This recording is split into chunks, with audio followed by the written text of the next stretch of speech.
Hey there.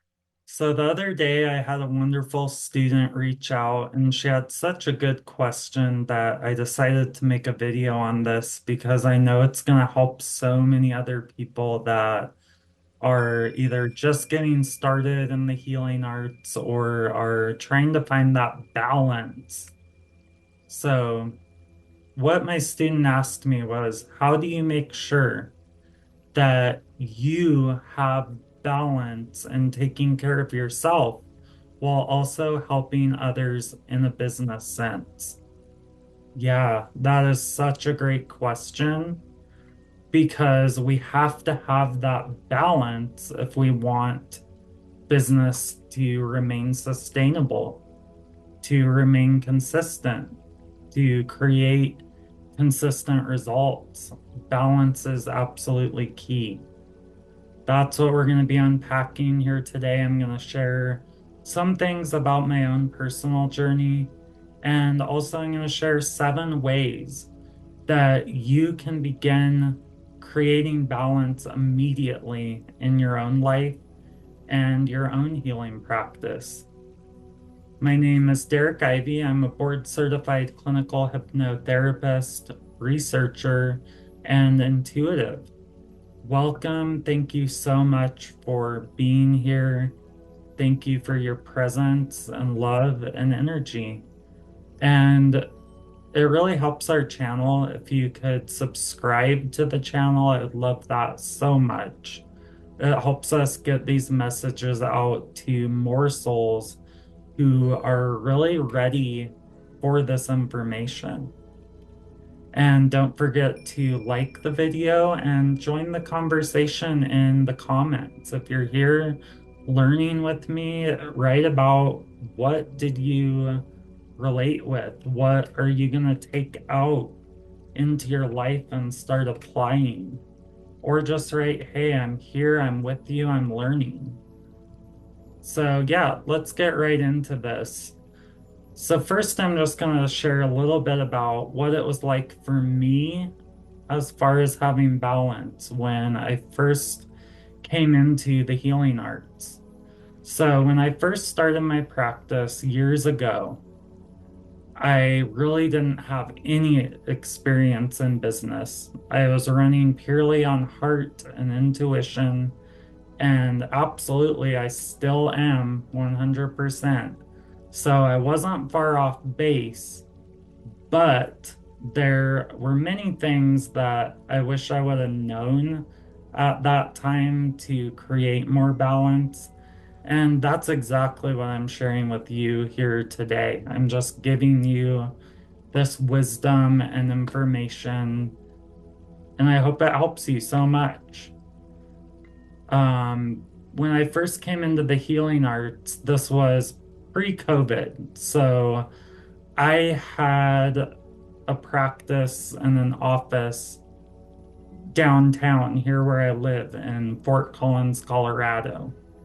And it actually went pretty well for just hanging a shingle and opening up shop. I started getting some traction. I started getting some clients, but I had to work so hard to make that happen. And I could feel myself already kind of starting to burn out, even as I had just started. Like, I didn't actually know how mm, taxing that was to hold space for people all day long going through really heavy stuff that they're healing. So I found some ways that have really created good balance in my life, and I hope that they really help you as well. Um, I remember feeling very uncertain in the beginning. I had no clue uh, anything about business really, so it felt like I was kind of moving upstream at that point. I wasn't sure of myself to create results. I wasn't sure of myself of what my role was or what my mission was. Those were all things that I personally learned along the way. Now, a lot of us as healers are what's called wounded healers, and the wounded healer is someone that has been through their own crap. They have had their own wounds that they have healed through that now they help other people heal.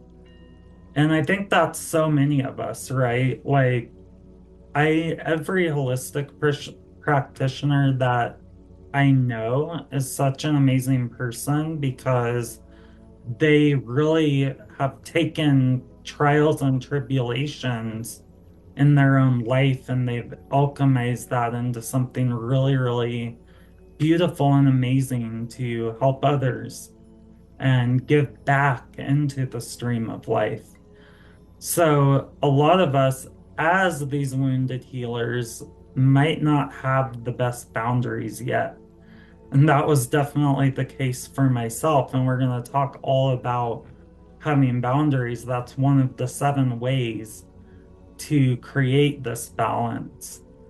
But yeah, there was so much learning involved. I just remember feeling that like inner pull and struggle, like there was two parts of me fighting against each other because my soul knew where I was heading, but my human had to integrate, release, and catch up with that. So there was a lot of doubt that came up. There was a lot of doubt. Can I do this? Can I create this balance? Can I really be successful? And that doubt was heavy. Like it wasn't a cakewalk. And I also just want to share that, like, if it was easy to own your own business and put yourself out there, everyone would be doing it and everyone would be successful. So just knowing that, you can know that you are a very courageous soul for even being here and even offering services to help people out. Good on you. Um, I also had a lot of really big fears about like if I was good enough, if I was good enough to help others, if I was healed enough to help others, if I knew enough to help others. So there was a lot that came up that I had to very consciously stay present with and get to the bottom of and alchemize. There was so much inner work to do to set me up for that successful balance. And that's something else to note is just that this is absolutely, completely an inner job. It's an inside job. There are steps of inner work that have to complete before you're going to be able to get where you want to go. And a lot of times, inner resistance is what holds people back the most. And that's one of the programs that I teach is all encompassing to help the next generation of healers really root strongly in who they are, what they do for people, and how they can change the world with their message. So if you're interested in that, leave me a comment and I will reach out to you at some point. Um, so let's get into the 7 ways that you can begin creating balance right now in your life. Number 1, boundaries, setting boundaries. So this is something that I see so many people really not being clear on in the beginning. We talked about the wounded healer, we talked about inner resistance. Boundaries are a huge part of that because you need to be defining, what do you offer? What does that look like for the client? How do you convey that to the client? What you offer, what you do and do not do, what times you're available, what days you're available, what hours do you work on the days you do work? Do you take days completely off? Which, by the way, I highly, highly recommend taking days completely off. Don't even touch your business because you need those days to recharge your batteries.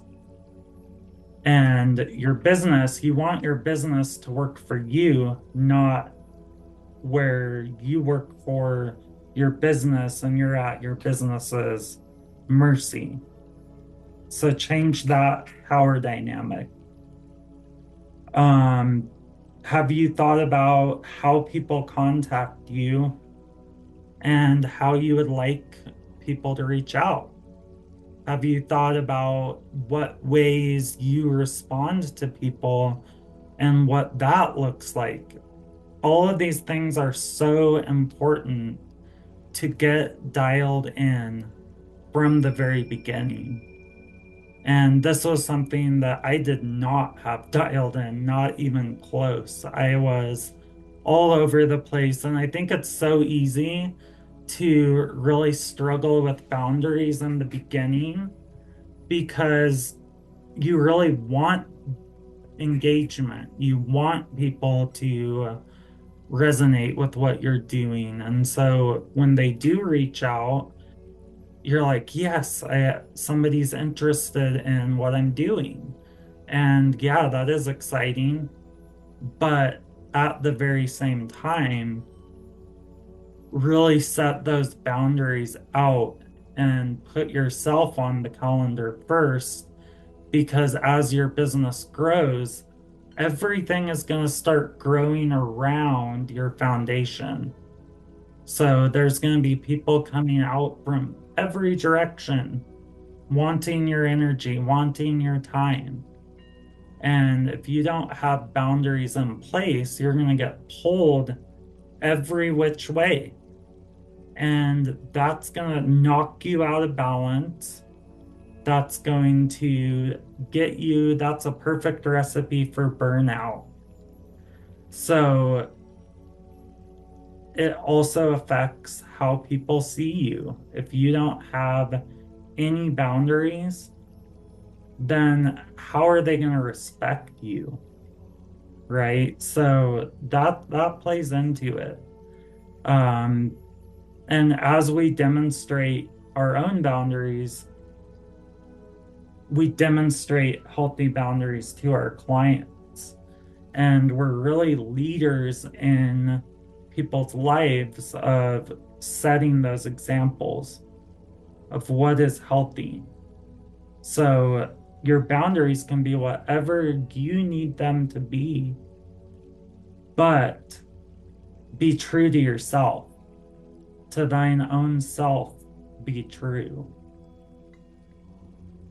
The second thing to create more balance as you're helping others is to realize that your energy is your biggest asset. Make your energy asset number one, because it is. And that is going to look different for everyone. But I do know it's going to look like setting time aside for yourself to cultivate your energy. You can only really give from a full cup. You can't transmit something that you don't possess. So if you're in an energy healing lifestyle, your energy 1000% is your biggest asset. Without it, what do you have? Make your own healing a priority and a regular occurrence. So just because you are in the healing arts and you know a couple ways of healing people or helping them heal doesn't mean that you don't need healing from others. In fact, I have found for myself, it means I need more healing. I need more nourishment for myself. I need practitioners to trade sessions with that are trusted. I have a couple practitioners that we regularly trade. And that is for the deliberate purpose of helping each other with our own shit. Because we all have stuff.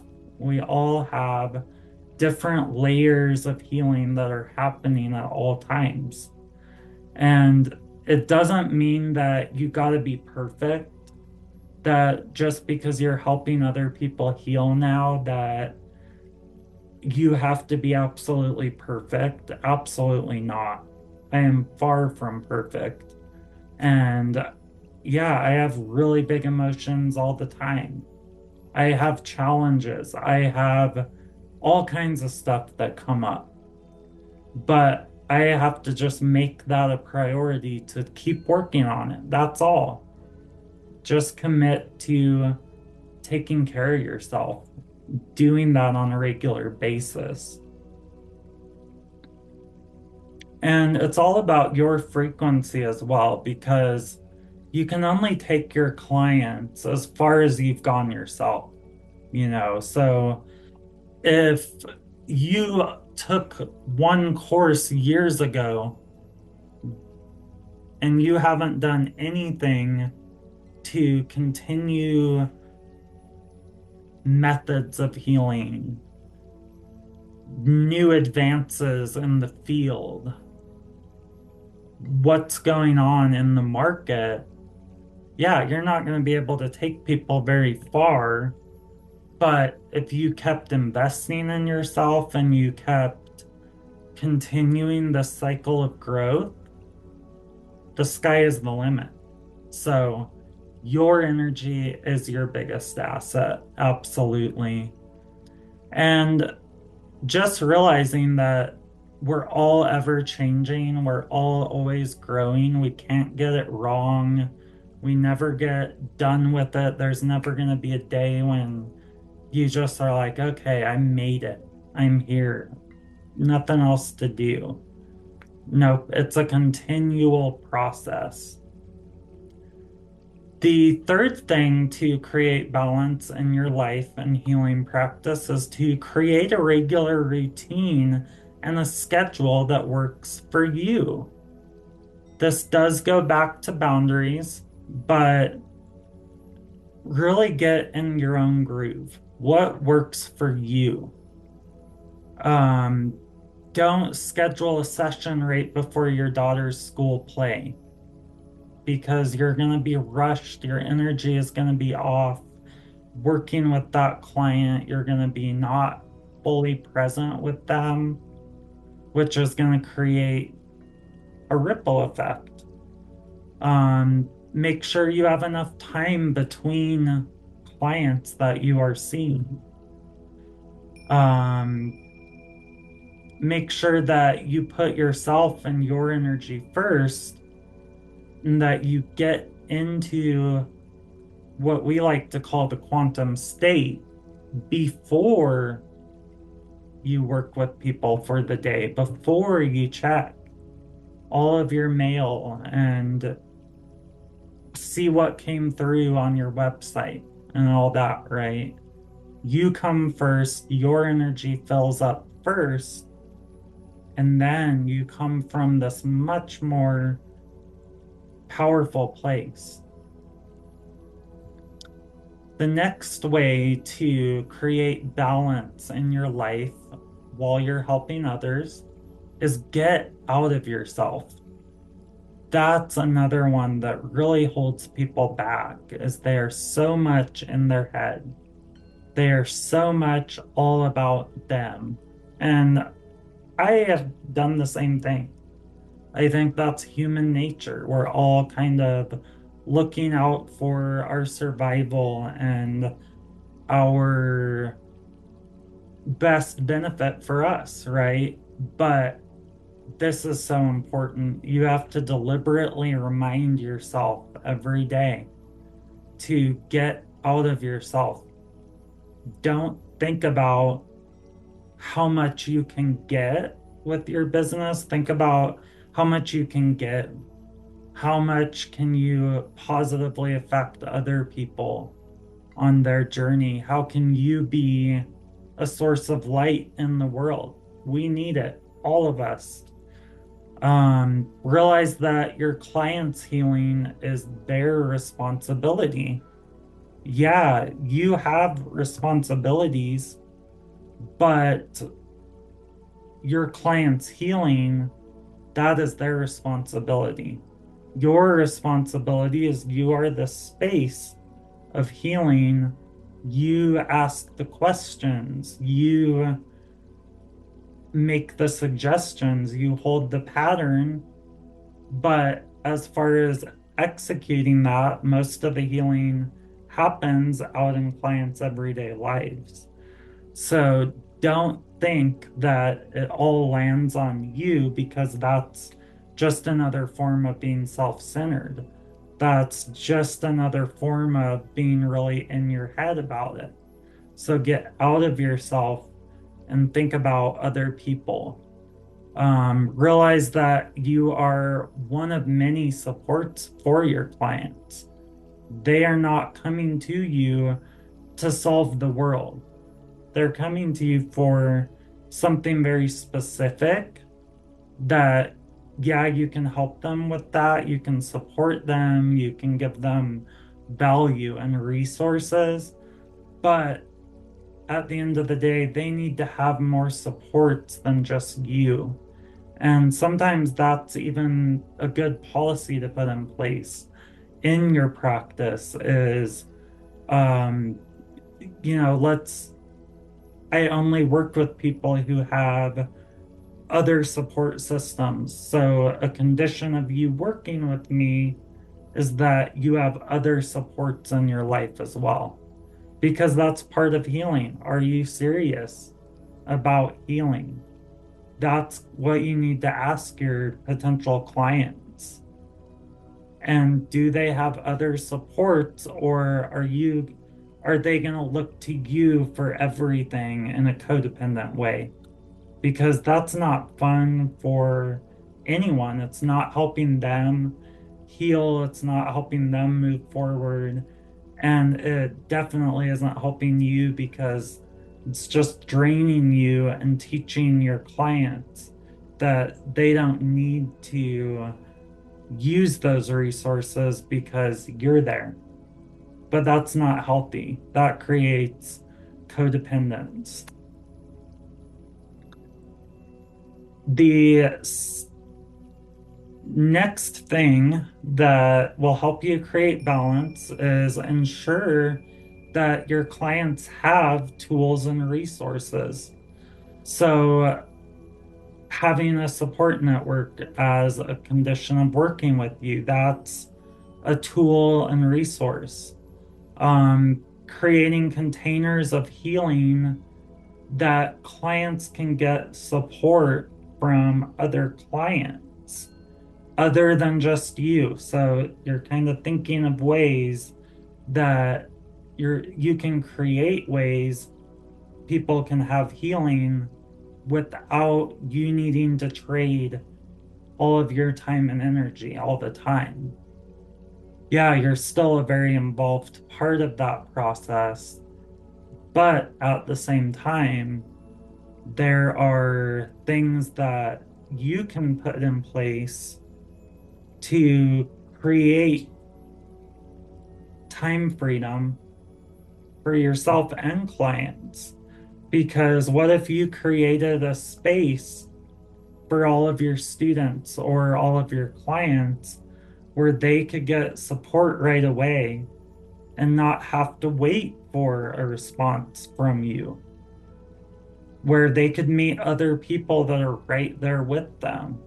Because that's also one of the ways that people actually heal is making those connections in a new way.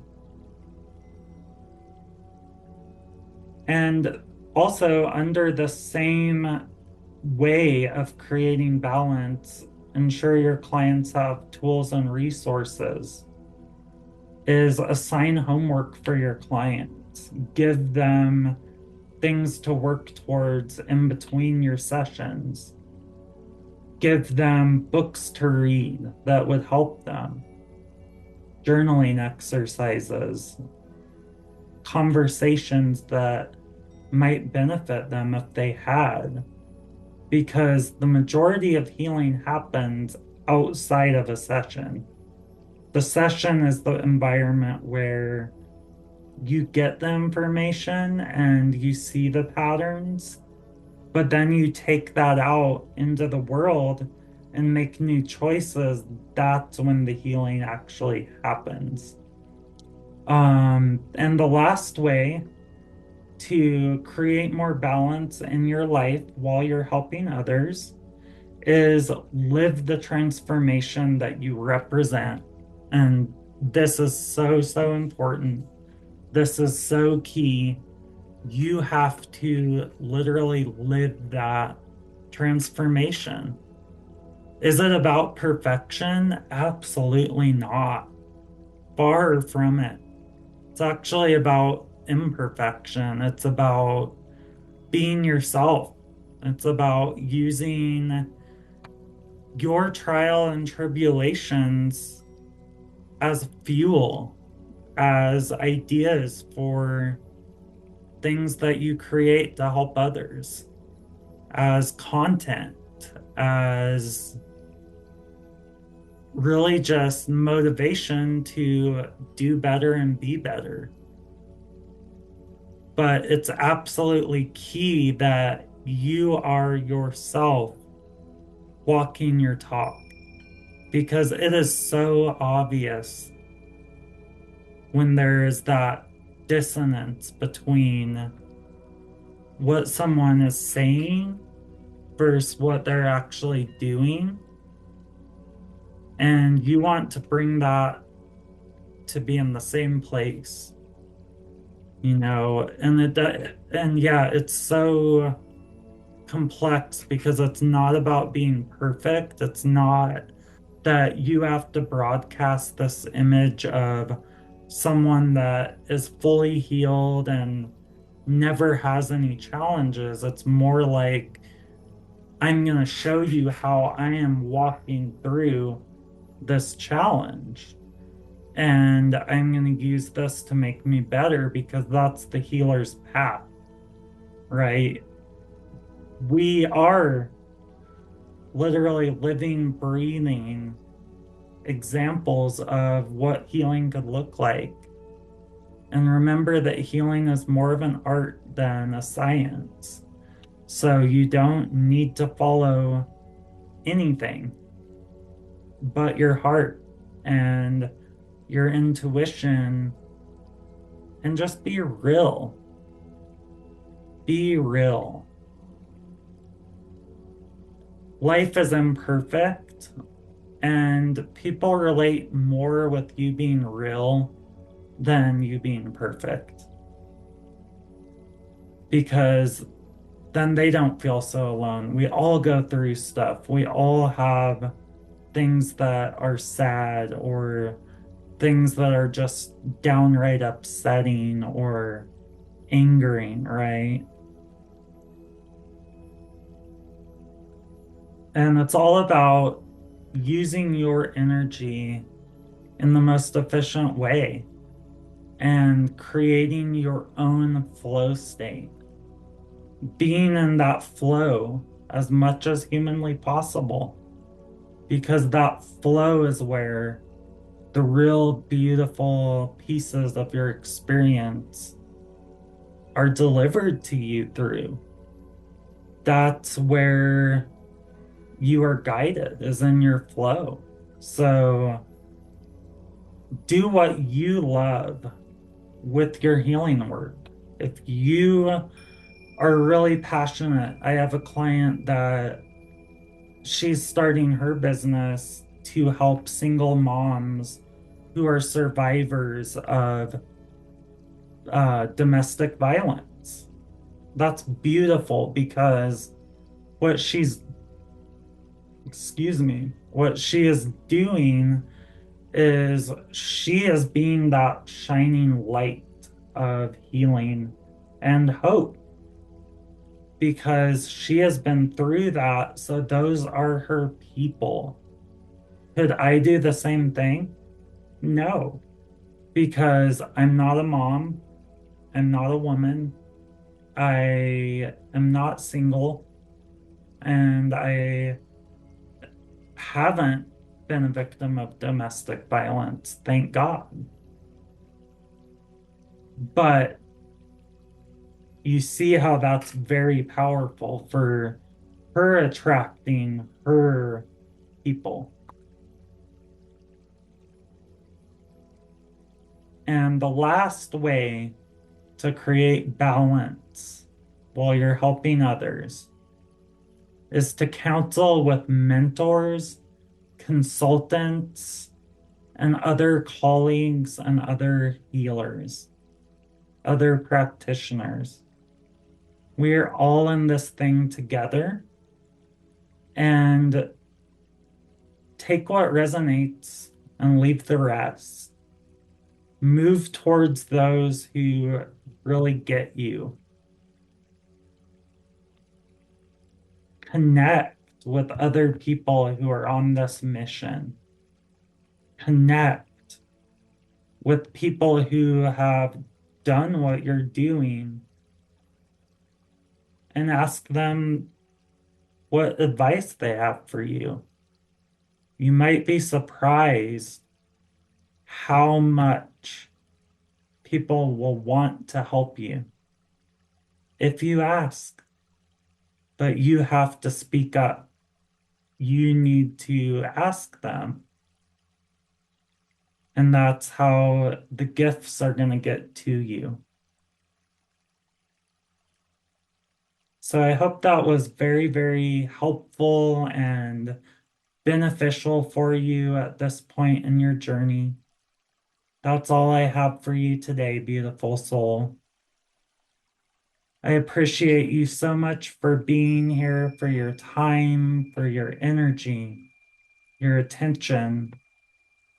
Don't forget to like the video, subscribe to the channel, and share with me down in the comments. How did you relate to this? What are you going to start doing? And what are you looking forward to? What do you want to create? Let me know all of that down below. And also feel free to reach out. I also have some amazing programs that can help support you in many different ways about what we just talked about today. So let's be in touch. Leave me a comment down below or fill out a contact form on my website at dgtwellness.com. Have a great day, beautiful soul. Talk soon.